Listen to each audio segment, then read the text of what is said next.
श्लोम आइन। अब्बा you bless you, यहोवा आप सबको आशीष और बरकत दे। धन्यवाद करते हैं अब्बा पिता का कि उसने ये सुंदर समा हमें दिया है कि हम यहोवा के कलाम में से कुछ बातों को सीख सकें। तो मेरे भाई बहनों, जब हम मसीह में हैं, यीशु मसीह को हमने जान लिया है, तो हम देखते हैं कि शैतान शुरू से ही इंसान को गुमराह करने में लगा है। हम देखते हैं कि जब आदम हवा यीशु मसीह से संगति करने जाते थे, खुदा से बात करने जाते थे, वहां पर भी शैतान ने गड़बड़ी करके उनको दूर कर दिया।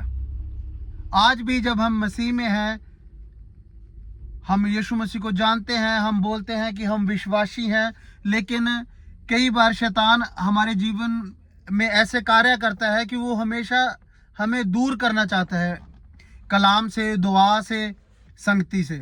हालेलुया।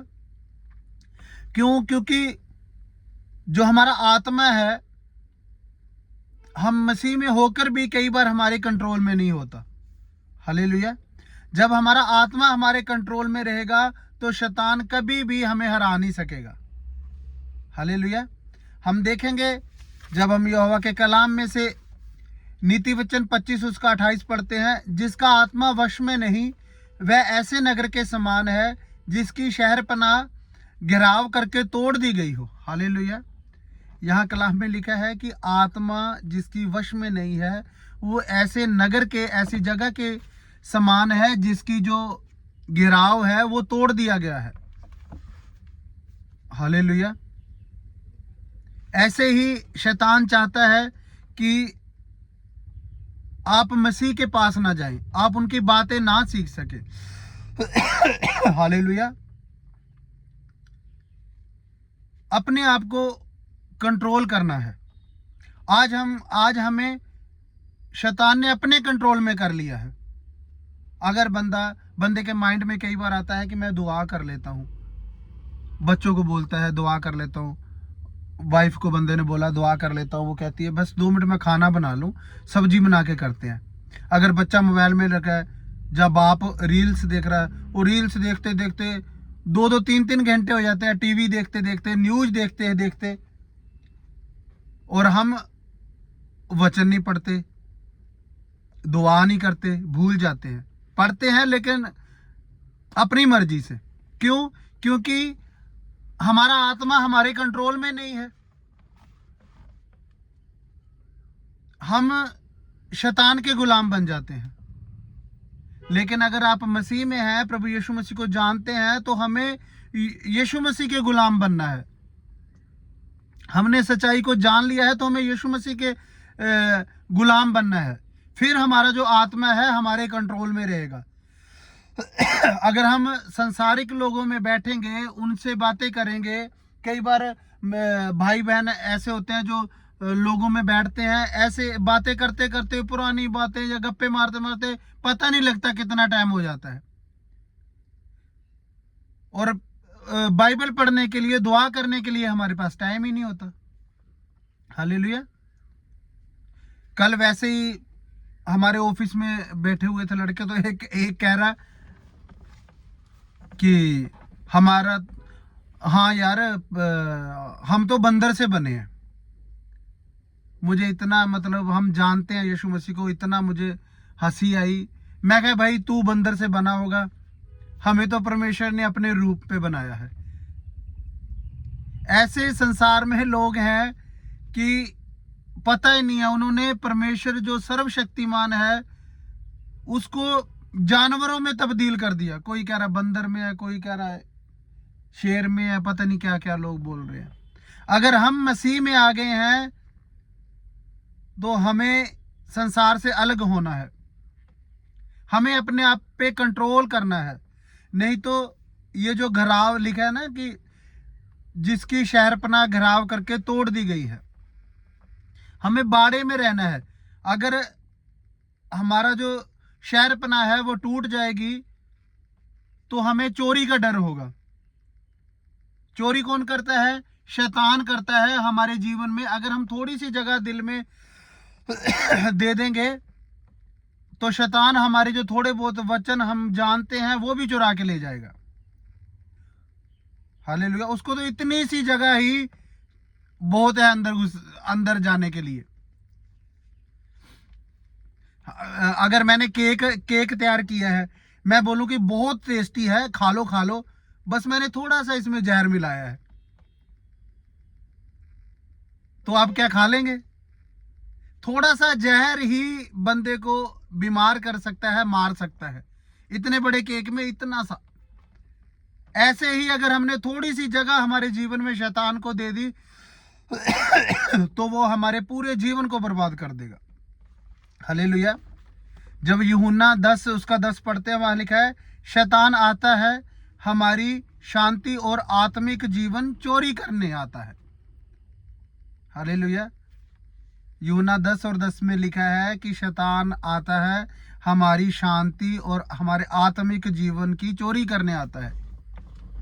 अगर हमारा जीवन सही होगा, हम यीशु के लहू के बाड़े में होंगे, हम उसकी शहरपनाह में होंगे, तो शैतान चोरी कर ही नहीं सकता।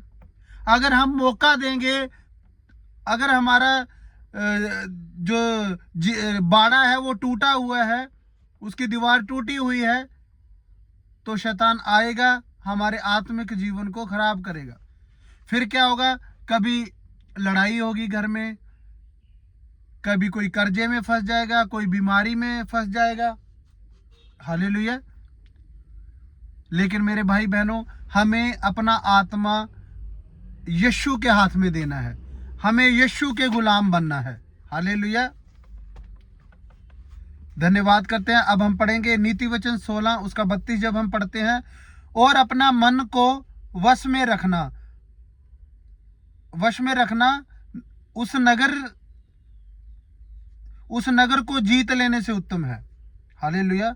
कह रहे हैं कि नीति वचन 16 उसके 32 में लिखा है, अपने मन को वश में रखना नगर को जीत लेने से उत्तम है। जिसने मन को जीत लिया, उसने संसार को जीत लिया। हालेलुया। अपने मन को कंट्रोल में रखना है। जब हम तीतुस 2 उसका 12 पढ़ते हैं, वहां लिखा है, और हमें चेतावनी देता है कि हम अब भक्ति और सांसारिक अभिलाषों से मन फेरकर इस युग में संयम और धर्म और भक्ति से जीवन जिए।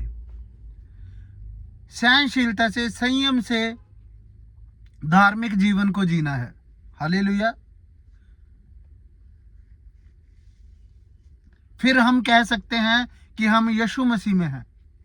अगर हम मसीह को मानकर भी हमारी जो बातें हैं, हमारे जो काम हैं, अगर हम किसी की मदद नहीं कर सकते, अगर हम झूठ बोलते हैं, तो फिर हमारा आत्मा हमारे वश में नहीं है। हालेलुया। ऐसे लोग थे जिन्होंने अपना आत्मा बस में रखा, अपने वश में रखा। हालेलुया। जो दानियल, सबसे पहले दानियल था, उसको ऐसे लोगों में रहा जिन्होंने मूर्ति बनाई हुई थी कि यहां झुकना है। वो उन लोगों के बीच में रहकर भी दुआ करता था, यरूशलेम की तरफ मुंह करके दुआ करता था दिन में 3 बार। हालेलुया। और उस मूर्ति के आगे नहीं झुका। दूसरे नंबर पर यूसुफ, उसको पाप वश में नहीं कर सका।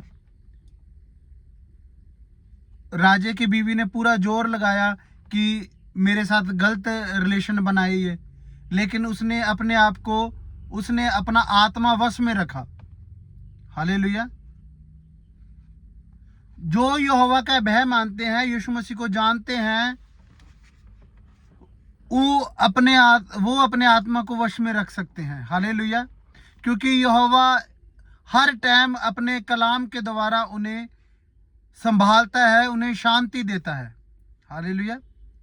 और तीसरे नंबर पे था यीशु मसीह, जिसने 40 दिन का उपवास रखा था। हालेलुया। 40 दिन का उपवास रखा था। कैसे शैतान ने उसका, कभी पत्थर लेके आया, बोला इसको रोटी बना दे। कैसे कैसे शैतान उसकी परीक्षा यीशु मसीह की ली, लेकिन यीशु मसीह ने अपने आत्मा को अपने वश में रखा। हालेलुया। हमें भी ऐसे ही बनना है। हमारे अंदर भी संयम होना चाहिए। हालेलुया। हमें संयम से और अपने जीवन से आज्ञाकार रह के यीशु मसीह के नियमों को मानना है।